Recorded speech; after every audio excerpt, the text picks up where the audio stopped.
When you're on the road, your day is really revolving around the show, either getting up for it or coming down from it. But when it's time to sit down and settle into that writing mode, we really don't have much, trouble getting back to that place again. And if you're living life every day with your eyes open, truly open, every day is an opportunity to record a memory that can be utilized again in song. You can compartmentalize it, and then in 6 months from now, you may remember something. Sometimes you may have forgotten something. You had a great lyric line today or a great title. I'm not one of those guys that sits around with a notebook. I always feel like if it's really that worthy, I'll remember it. Maybe it's a little bit of being lazy, because I think I probably have dropped quite a few good ones over the years. But on the other hand, it comes back to you. The magic is that you write them from such a pure place that when you do and you write something that it moves you for a reason that you don't think anyone else is going to understand. Take a song like It's My Life, okay? There's a lyric in there like, Frankie said I did it my way. And I had to not only explain it, but argue the point with Richie for a long time, because it was Frank Sinatra. He said, all right, you got to sing it every night. And I said, yeah, that's right, I do. And the point is it didn't matter that I was talking about Sinatra. The listener made Frankie them, or their friend, or their brother, or, a fictional character. It was just, it came from such a pure place that it meant the same thing to anyone and everyone. I mean, there's often times where you'll play an old song and remember where you wrote it and why. You could still, even after thousands of times performing the song, think about where you wrote it during that performance, or the magic that happens when you sing it, and that you see that interaction with an audience, and you think, wow. Richie and I sat down and wrote this next to the washing machine in his mother's basement. There you go. That's a good day in the basement,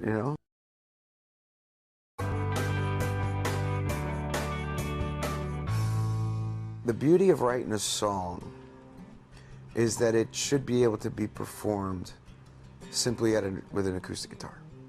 A lot of times recordings are made of popular songs that they don't hold up without the production. We've always felt that the best songs hold up with an acoustic guitar, and they're pliable, so you could do them in a different manner, and reinterpret them. Living on a Prayer could be done as a polka and work. It is what it is. That song just works. Same with Wanted Dead or Alive. I love that. I think it's easy to sell a song in its most basic, state of undress, if you will. In the midst of all the bombast that was going on at MTV and in the height of the video era and the Video Music Awards, when that really mattered, and people were coming out with all this huge production. You wrote a song, you worked hard on it, and then you have some director saying, it's about fire and dancers. And you go, what?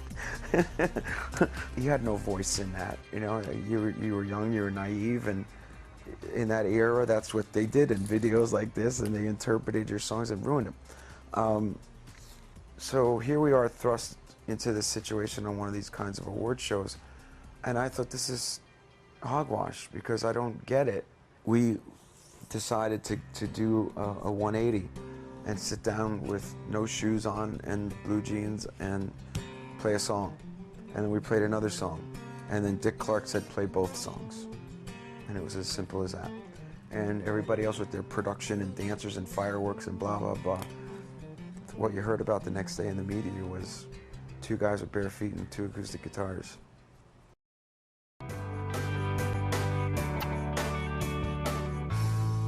On this last record, which was again off the circle, there was a song called Superman Tonight that I was just doing just by myself. Real simple, real simple pick and style acoustic.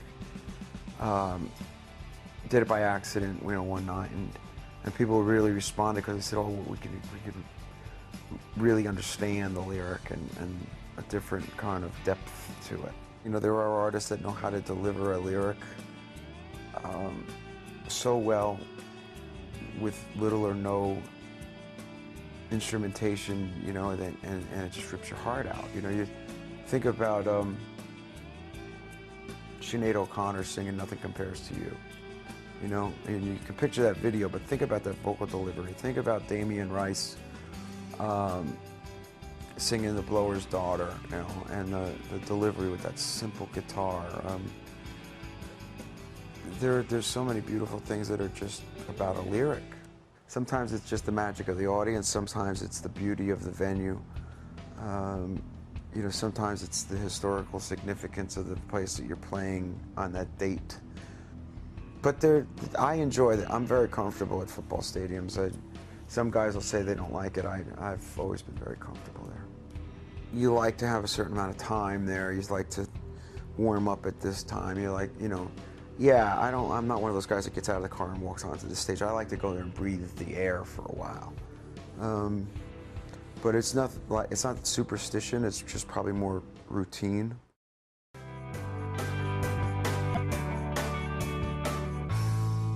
In my formative years, in the latter 70s, that was my first introduction to what was album-oriented rock on the radio.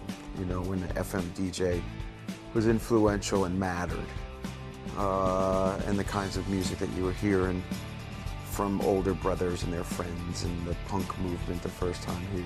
Alice Cooper to Leonard Skinner, Led Zeppelin to the beginning of Aerosmith.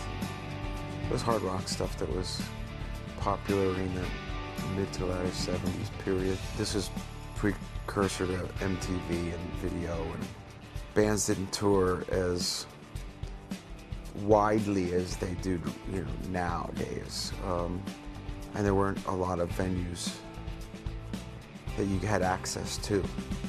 So, you know, a lot of imagination and sitting around in your bedroom with, you know, an album. You try to live a life. I think that one of the misconceptions about this business is that you live in that bubble. The bubble really exists when you're working to get you to and from the venues, but the rest of life is pretty simple. It is what you make it. I've always found that the bigger the entourage, the more people want to look in the middle of it to see what the hoopla is about. But the true, real, and big, and long-lasting guys have lived a very normal life.